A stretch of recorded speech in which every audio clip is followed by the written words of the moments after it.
La prison de Birmingham, 1450 détenus, est réputée être la plus violente d'Angleterre. Mais elle est surtout connue pour avoir été, il y a 7 ans, la première enceinte pénitentiaire privée du pays, entièrement gérée par une entreprise de sécurité.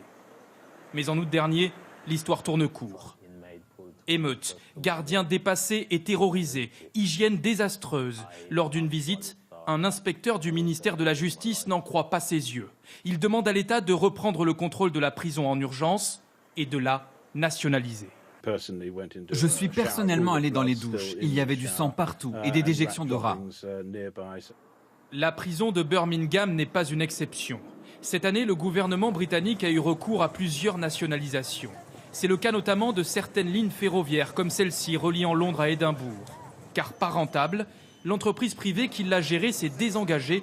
L'État a donc dû intervenir pour la sauver. Des nationalisations auxquelles 3 Anglais sur 4 se disent aujourd'hui favorables. Si l'État reprend le contrôle des trains, je pense que le service sera meilleur et les billets moins chers. Le problème avec les entreprises privées dans tous les domaines, c'est que l'argent est redistribué aux actionnaires et pas forcément dans la qualité des infrastructures.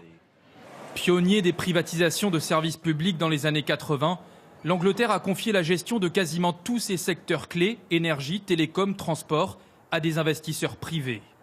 Et même si certaines nationalisations ont lieu aujourd'hui au cas par cas, selon cet économiste, le pays aura du mal à faire marche arrière.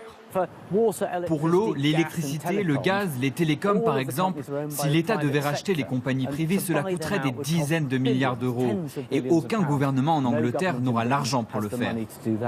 Marquée par le libéralisme des années Thatcher, la question des nationalisations a longtemps été une question taboue ici en Angleterre. Mais depuis la crise économique de 2008, les regards ont changé et l'État n'a parfois eu pas d'autre choix que d'intervenir pour préserver certains secteurs clés du pays.